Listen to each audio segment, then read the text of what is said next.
जब तक ये पूरे विश्व में एक रस नहीं होगा तब तक थोड़ा सा विरोध बना रहेगा, और उसमें आपने घना सावधान रहना पड़ेगा कि आपका नाम खंडित ना हो। वैल्यू है, कहते हैं परमात्मा कहते हैं, जैसे माता गर्भ को रखे यतन बनाए और ठेस लगे तो छन हो तेरी, ऐसे भक्ति जाए। अब भक्ति का मिलना यह बड़ी कठिन, और मिलने के बाद फिर वो उसको सुरक्षित रखना वो एक बहुत बड़ी बात है। जब तक परिपक्व नहीं हुई तो फिर फायदा क्या उसका। तो इतना सावधानी आपने बरतनी पड़ेगी। जैसे कोई माता बच्चे को गर्भ में आते ही वो कितनी सतर्क हो जाती है, खान पीन में संयम बरतती है, पैर ऊंचा नीचा ना टिक जा कि बच्चे का झटका लग जा, रात को करवट ले भी गलती से ले लेती है तो तुरंत सतर्क होती है, और कहीं मेरे बच्चे का दाब ना लगी हो और खराब ना हो जाए मेरा गर्भ, वो कितनी चिंतित रहती है। तो आप जी ने इस भक्ति का जो लाल है इतनी सावधानी से परिपक्व करना पड़ेगा, तब आपको सफलता होगी। इसमें फाउल पॉइंट है, आन उपासना नहीं करनी, संसारिक व्यवहार के जो भी कार्य हैं जो भक्ति परमात्मा की मर्यादा को भंग करते हैं वो नहीं करने, और फिर आप सफल हो जाओगे। तो अभी थोड़ी सी कठिनाई आपको चल रही है, घर घर में विरोध चल रहा है। पति ने नाम ले लिया, पत्नी नहीं मानती, मैं तो सारी पूजा करूंगी, तो कैसे ऐसा क्या कर रहा है। पत्नी ने ले लिया तो पति दुखी करता है।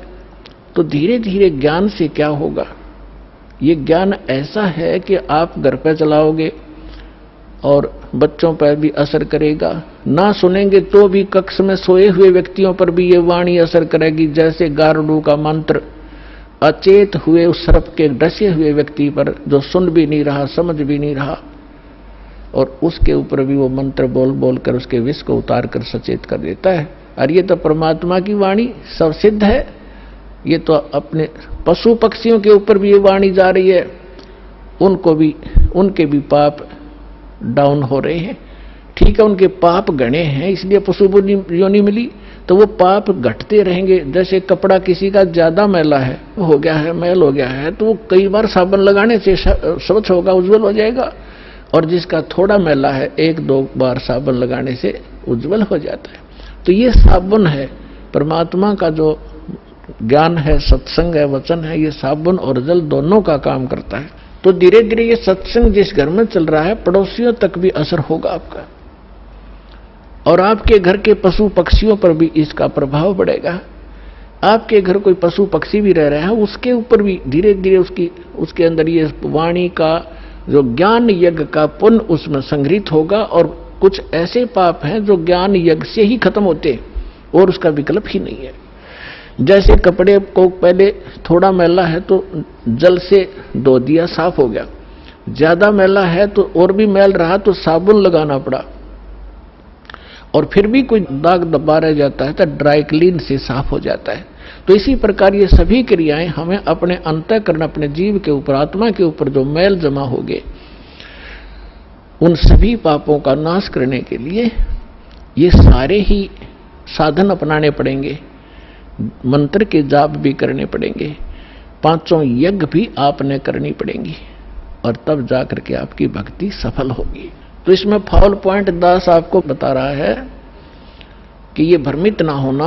ऐसे कोई व्यक्ति आपके साथ डिस्कस भी करे तो उसको समझाना कि देखो, पहले तो जब हम डॉक्टर के पास जाते हैं तो डॉक्टर की औषधि में हम स्वयं ही विवेचन करते हैं, तो फिर उस डॉक्टर के पास जाने की आवश्यकता ही नहीं कि इसने दवाई ठीक नहीं दी तो कोई और देखो, वहां से लो। तो इसी प्रकार सबसे पहले तो ये देखो, ये ज्ञान आज तक ना किसी ने सुना और ना सुनाया, किसी के पास था ही नहीं। और जिन महापुरुषों के पास था उनको प्रतिबंध कर दिया था, मालिक ने प्रतिज्ञा करा दी थी कि अभी इसको डिस्क्लोज ना करना। तो महापुरुष थे, वो अपनी अमृतवाणी में बोल के सारा कुछ लिख गए, एफिडेविट बना गए, कबीर इज गॉड, ये वो फाइनल कर गए थे वो महापुरुष, जिनके दास बार बार उनके शुभ नाम आपको सुनाता है। और फिर हमारे सदग्रंथ उसी का प्रमाणित करते हैं कि कबीर इज गॉड। तो फिर ये क्लियर हो गया कि आज तक कोई हमें यही निर्णय नहीं करके बताया कि भगवान कौन है और कैसा है। अब जैसे रामकृष्ण को और विष्णु जी को, शंकर जी को भगवान मानने वाले, उनसे अगर हम पूछा करते थे कभी, वो कहता मैं समाधि लगाता हूं, भगवान देखा आपने? भगवान दिखता थोड़ा ही है, वो तो निराकार है। अरे ये विष्णु ब्रह्मा जी की मूर्ति रख रखी, ये क्या फिर? तो हमारा निराधार ज्ञान था, बेसलेस था, हम डामाडोल थे, स्थिर नहीं थे। और इसी प्रकार ये राधा स्वामी किसी ने पूछ लो या किसी महर्षि ने पूछ लो, अभी तक जिनके विचार रहे हैं, परमात्मा तो निराकार है, साकार आता जब रामकृष्ण रूप बन जाता फिर निराकार हो जाता है। तो खाक ज्ञान था इनको। वेद बताते हैं कि वो परमात्मा सशरीर है, मनुष्य दृश्य है, ऊपर सिंहासन पर विराजमान है और उसके सिर पर मुकुट है। ये तो वेद बताते हैं, राजा की तरह बैठा। और यही वो संत बताते हैं जिनको भगवान ने जिन आंखों देखा वहां पर। तो फिर इसमें कोई डाउट नहीं रहा कि हु इज गॉड और कैसा है वो भगवान। तो ये सारे कंसेप्ट क्लियर इस दास न करे, आज तक किसी ने नहीं किए।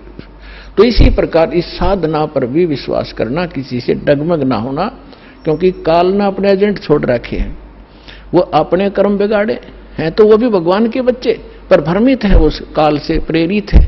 उनका दुर्भाग्य है कि वो अशुभ काम पर लगे हैं।